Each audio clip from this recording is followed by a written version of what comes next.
Good morning. કેમ છો બધા? મજામાં છો ને? ચાલો આપણે સત્ર 2ની શરૂઆત કરીએ. તો પ્રકરણ 8 ચરણોમાં કાવ્ય છે અને આ કાવ્યનો પ્રકાર કયો છે? ઉર્મી ગીત.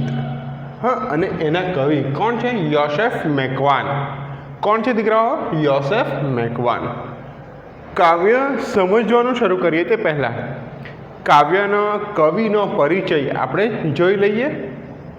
ચાલો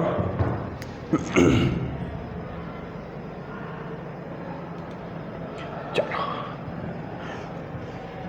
શું છે કાવ્ય પરિચયની અંદર આપણે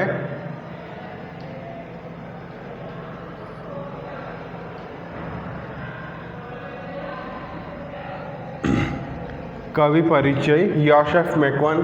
દીકરાઓ આ એમનો ફોટો છે, યોસેફ મેકવાન કવિનો. જન્મ ક્યારે થયો હતો? 20/12/1940. કોણ? 20/12/1940. જન્મસ્થળ કયું?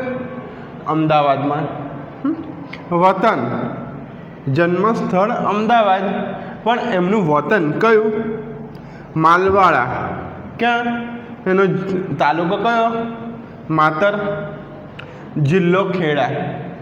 ખેડા જિલ્લાની અંદર તાલુકો માતર આવેલો છે અને એની અંદર માલવાડા કરીને ગામ છે, એ એમનું વતન છે. ચાલો હવે આપણે જોઈએ શું કે એમણે જે કંઈક કાવ્યો લખ્યા હતા, કઈ કઈ કૃતિઓ લખી હતી તેના વિશે આપણે થોડો પરિચય મેળવી લઈએ.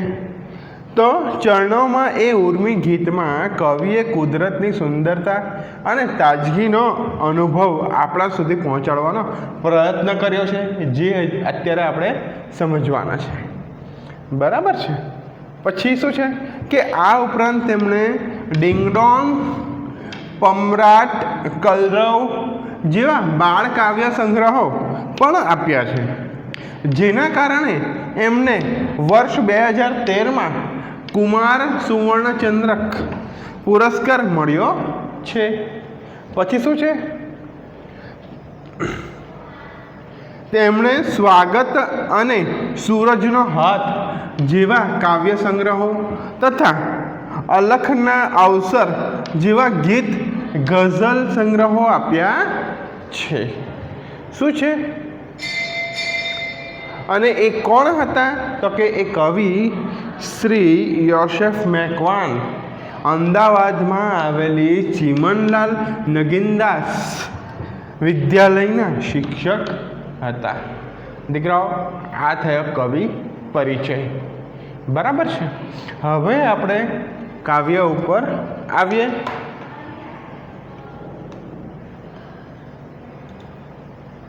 ચાલો હવે આપણે કાવ્ય ઉપર આવીએ. શું છે?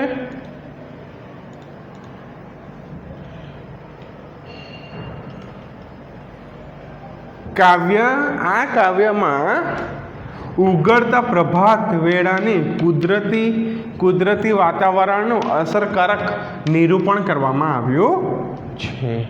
આ કાવ્યની અંદર શું આપણે સમજવાના છે કે આ કાવ્યની અંદર કવિ યોસેફ મેકવાને શું કે કાવ્યમાં ઉગડતા પ્રભાત વેળાએ, એટલે શું કે સવાર થતી હોય ને અને ત્યારે કેવું વાતાવરણ હોય છે, એની કુદરતી વાતાવરણનું અસરકારક નિરૂપણ કરવામાં આવ્યું છે. જ્યારે કુદરતી જે વાતાવરણ હોય ને એનું અસરકારક એટલે કે એમ જાણે અસર થઈ જાય ને આપણને એમ મહેસૂસ થાય, એવું નિરૂપણ કરવામાં આવ્યું છે, જે આપણે સમજીશું અત્યારે.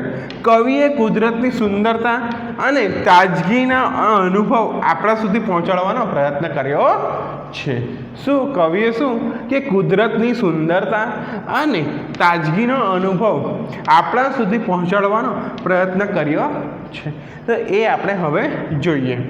ચાલો ઉગમણી આભમાં રેલાયા રંગ. ઉગમણે આભમાં એટલે કે ઉગતા સૂરજ, સવારનો સમય, સવાર પડવાની હોય ને, થોડું થોડું અંધારું થવા માંડે, સૂરજ દાદા ઉગવાનો સમય હોય ને ત્યારે ઉગમણે આભમાં રેલાયા રંગ, ચરણોમાં ચાલવાનો ઉછળે ઉમંગ, ચરણોમાં ચાલવાનો ઉછળે ઉમંગ. શું છે? ઉછળે ઉમંગ. એટલે શું કે આપણે આખી રાત સૂઈ જઈએ, બરાબર છે, પછી સવારે ઉઠીએ તો કેટલા ફ્રેશ લાગે, તાજગી લાગે ને, બરાબર છે.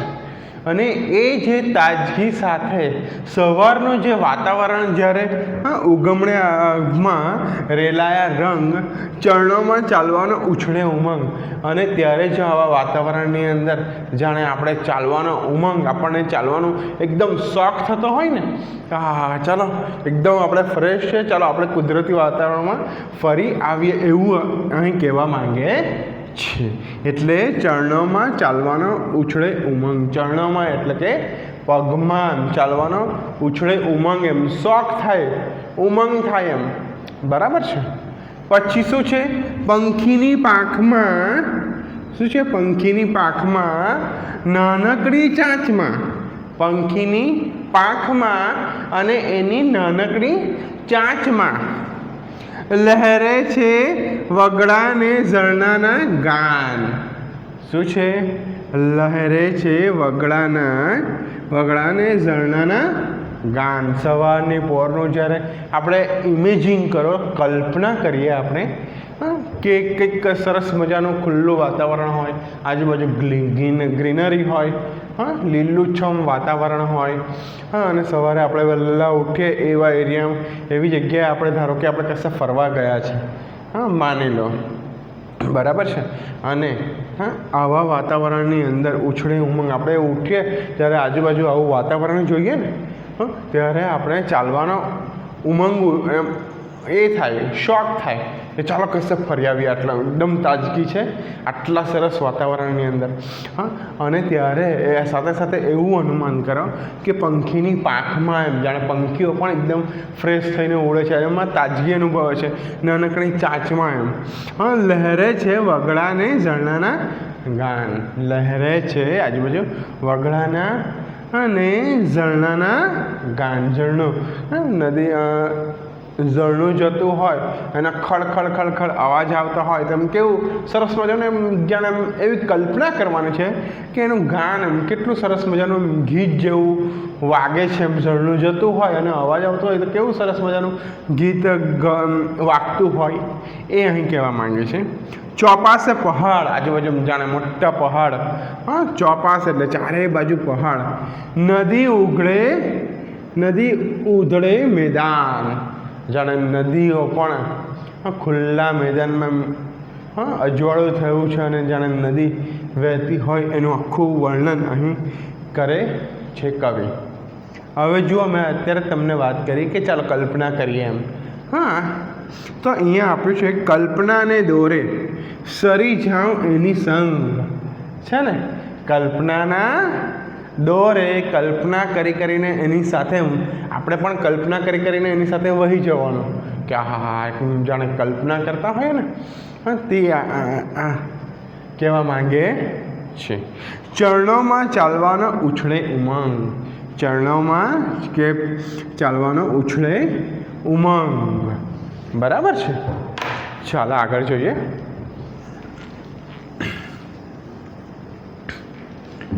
પછી શું છે આગળ?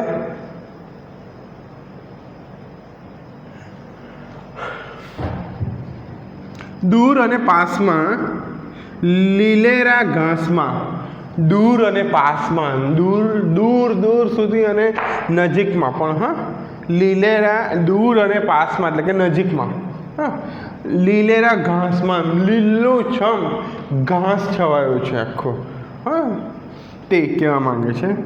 ધરતીની મહેક પીતો વાયુ ચકચુર, ધરતીની મહેક પીતો વાયુ ચકચુર એટલે શું કે ધરતીની મહેક, એમ જે ધરતીની આપણે વરસાદ કેવો પડતો હોય, પહેલો વરસાદ પડે અને ધરતીમાંથી જે માટીની સુગંધ આવે ને, તે કેવું એમ કેટલું સરસ એમ સારું લાગે આપણને, એમ ગમે એ સુગંધ.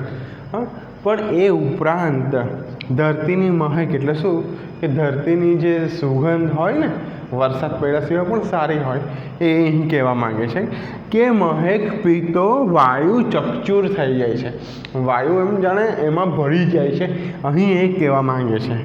બરાબર છે. ઝાકળમાં ઝીણેરા કિરણોના સૂર. બરાબર, ઝાકળ પડેલું હોય ને, હા, એની અંદર કિરણોના સૂર. કિરણો એટલે શું કે સૂરજ દાદા જ્યારે ઉગે છે, હા, એના અને સૂરજના કિરણો જાણે ઝાકળના ટીપા પર પડે છે. અને કેટલું સરસ લાગે. ઇમેજિન કરો, આ બધું તમે કશે ફરવા ગયા હશો કદાચ દિવાળીની અંદર, અને આવા વાતાવરણમાં તમે ફરવા ગયા હશો, ત્યાં આવું કંઈક અત્યારે શિયાળો ચાલે, સવારની પોરમાં થોડીક ઝાકળ પણ હોય. બરાબર છે. ત્યારે આ વસ્તુ જોવામાં આપણને મળી શકે, આપણે એને મહેસૂસ કરી શકીએ. બરાબર. ઝાકળમાં ઝીણેરા એટલે ના કિરણોના સૂર. બરાબર, કિરણો પડે છે ને સૂર, એમ ટૂંકમાં કહેવા માંગે છે. મન એમાં આળોટે મારી છલંગ. હા, જાણે એ બધું જોવામાં મન જાણે એમાં આળોટી જાય છે, એટલે કે એમાં મન મગ્ન થઈ જાય છે. હા, જોવામાં તલ્લીન થઈ જાય છે, એમાં છલંગ મારે છે, એમ જાણે આહા કેટલું સુંદર એમ દ્રશ્ય છે એમ. હા, બરાબર છે. ચરણોમાં ચાલવાનો ઉછળે ઉમંગ. બરાબર છે.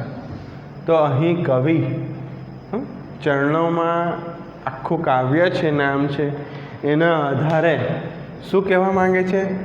હા, કે સવારનું પ્રકૃતિ જે સૂરજ દાદા ઉગતા હોય, સવારનું આખું ચિત્ર, એનું આખું વર્ણન અહીં આપણે જોયું. આપણે જાણે ખરેખર કલ્પના કરીને જાણે સવારનું દ્રશ્ય આપણે જોતા હોય, અને જે કંઈક અહીં આપણે જોયું તે જાણે આપણે હવે વિચાર કરીએ તો કેટલું સરસ લાગે. અને આ બધું જ આપણે જ્યારે ધારો કે નરી આંખે જોઈએ ને, ત્યારે કંઈક અલગ જ આનંદ, મન આખું સરસ મજાનું ફ્રેશ થઈ જાય. બરાબર છે. તો આ ચરણોમાં કાવ્ય આપણે સમજ્યા. ચાલો હવે આપણે આગળ જોઈએ.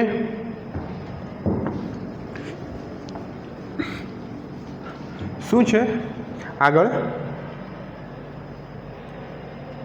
શબ્દ સમજૂતી.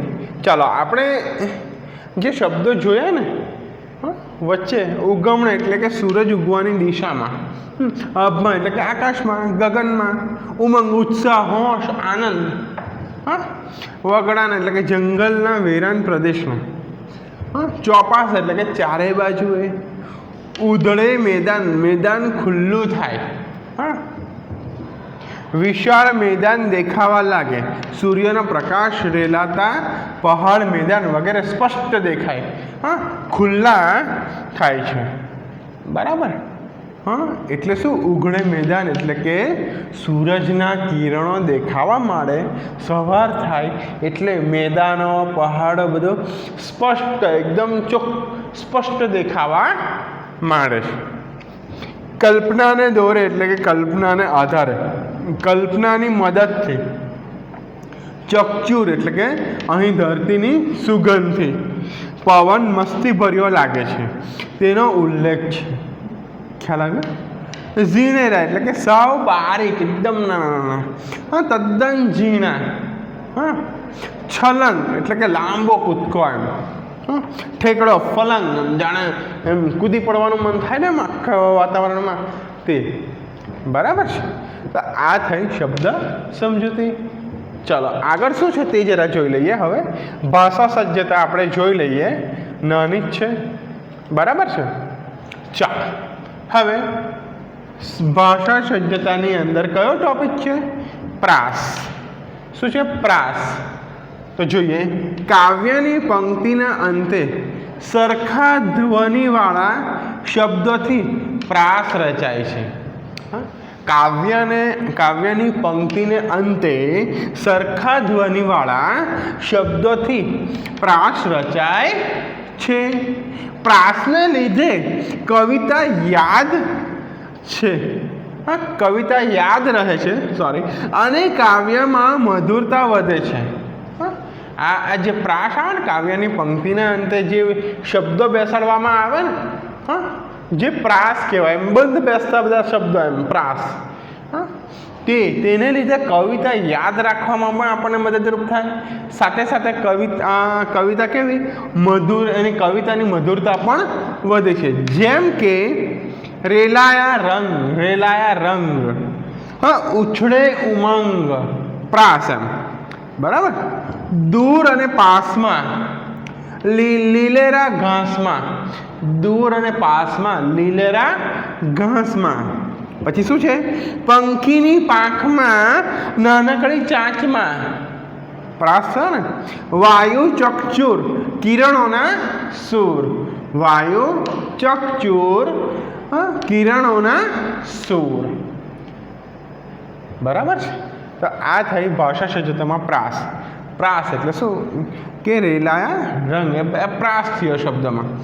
કાવ્યને અંતે, પંક્તિના અંતે સરખા ધ્વનિવાળા શબ્દો, સરખા ધ્વનિ. રેલાયા રંગ, ઉછળે ઉમંગ, સરખા શું છે? ધ્વનિ એટલે કે અવાજ, ઉચ્ચાર જરાક થોડાક સરખા મળતા આવે તે. રેલાયા રંગ, ઉછળે ઉમંગ,